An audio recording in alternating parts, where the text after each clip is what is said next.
दायाँ हेर्ने बायाँ हेर्ने यसो घुमाउने उसो घुमाउने प्रकृति। त्यसै यो नाडीमा पनि यो जोइन्ट छ, यस्तो पनि गर्न सकिन्छ। यो नाडीको प्रकृति हो, यस्तो गर्न सकिन्छ। दायाँ बायाँ अनि दायाँ मोड्न पनि सकिन्छ, बायाँ मोड्न नि सकिन्छ।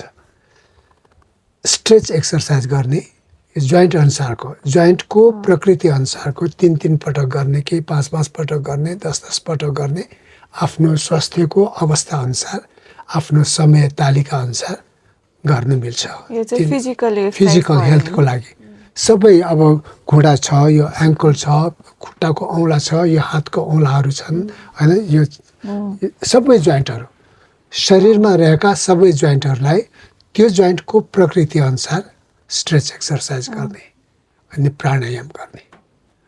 प्राणायाम र यो स्ट्रेच एक्सर्साइज गर्न थाल्यो भने त्यो मान्छे फिजिकल्ली मेन्टल्ली स्वस्थ हुन्छ।